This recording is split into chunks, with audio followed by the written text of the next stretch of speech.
नमस्कार दोस्तों, मैं doctor Manish, endocrinologist, Medanta hospital Lucknow से। आज हम एक बहुत इंपॉर्टेंट टॉपिक पे बात करने वाले हैं। आखिर वो क्या लेवल है जिससे आपको पता चलता है कि आपको डायबिटीज की बीमारी आ गई है। आपने देखा ही होगा, जैसे ही शुरुआत में कभी किसी को पता चलता है कि उसको या तो डायबिटीज के लक्षण है या उसने कभी लैब की रिपोर्ट कराई है। अगर उन दोनों चीजों के अंदर उसको डायबिटीज की संभावनाएं आ रही हैं तो शुरुआत में वो उसको डिनाई करने की कोशिश करता है। अगर कोई पूछता है कि आपका खाली पेट का शुगर कितना चल रहा है, तो वो बोलता है 140 चल रहा है। तो क्या 140 शुगर खाली पेट को हम डायबिटीज का दर्जा देंगे कि नहीं देंगे? जैसे ही पता चलता है कि मेरा रैंडम शुगर 200-250 के आसपास रहता है, तो क्या उसे हम डायबिटीज का दर्जा देंगे कि नहीं देंगे? तो ये जानकारी होना बहुत ज्यादा जरूरी है। और अगर जानकारी नहीं है हम लोगों को, क्योंकि एक कट ऑफ है, एक लेवल है, उसके बाद शुगर की बीमारी के होने वाली जटिल दिक्कतें काफी हद तक बढ़ जाती हैं। जैसे कि आंखों पे असर, किडनी पे असर, नसों पे असर, हार्ट पे असर, दिमाग पे असर, पैरों के नसों के असर के साथ गैंग्रीन होने की संभावना है, डायबिटिक फुट की संभावना काफी हद तक बढ़ जाती है। तो आखिर वो क्या लेवल है, हम उस पर पहले चर्चा करते हैं। लेवल को अगर आप किसी भी पेशेंट, जो डायबिटिक पेशेंट, उसको डायग्नोस या पहली बार पता चल रहा है, तो आप 4 मापदंडों में उसको डायग्नोसिस बना सकते हैं। सबसे पहले जो मापदंड है वो है HbA1c लेवल।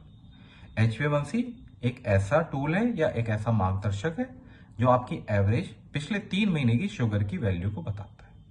ये वैल्यू अगर 6.5 या 6.5 के ऊपर है तो आपको डायबिटीज या डायबिटीज नामक बीमारी की संभावनाएं बढ़ चुकी है।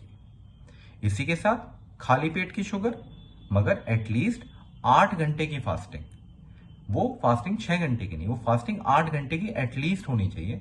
अगर खाली पेट की शुगर 126 या 126 के ऊपर चल रही है।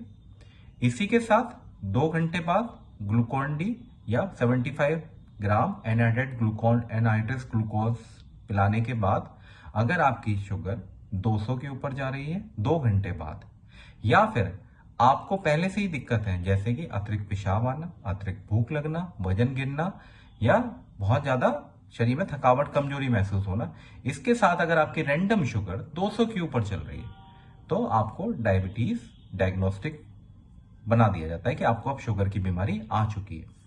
मगर क्या हम लैब की रिपोर्ट माने कि आप ग्लूकोमीटर की रिपोर्ट से मान सकते हैं? तो इसमें मापदंड बहुत स्ट्रांग है। हमें कभी भी अपने ग्लूकोमीटर की रीडिंग पे विश्वास नहीं करना है। जब भी डायग्नोसिस बनानी है, मतलब पहली बार जब आपको शुगर की बीमारी पता चल रही है, तो वो रिपोर्ट लैब की होनी चाहिए, ग्लूकोमीटर पे नहीं होना चाहिए। इसी के साथ सबसे बड़ी चीज जो आपको ध्यान रखनी है, डायबिटीज एक ऐसी बीमारी है जिसका इलाज बहुत सरल है, बहुत उपयोगी है।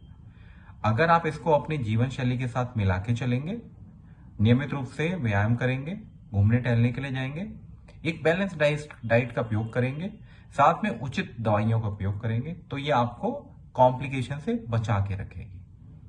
और डायबिटीज की जो हम लोगों के मापदंड आपको बताए हैं, ये लगभग 25-30 साल से एक ही है, ये बदले नहीं गए। तो अगर अभी कभी भी कोई आपको बोलता है कि उसकी रैंडम शुगर 250 के ऊपर आ रही है, 220 चलती है, 230 चलती है, तो आप जरूर उससे बोलें कि एक बार डायबिटीज के डॉक्टर या एंडोक्रिनोलॉजिस्ट से संपर्क जरूर करें। आशा करते हैं आपको ये वीडियो पसंद आया होगा। हम अगले वीडियो में आपसे दोबारा मुलाकात करेंगे। तब तक के लिए बहुत बहुत धन्यवाद।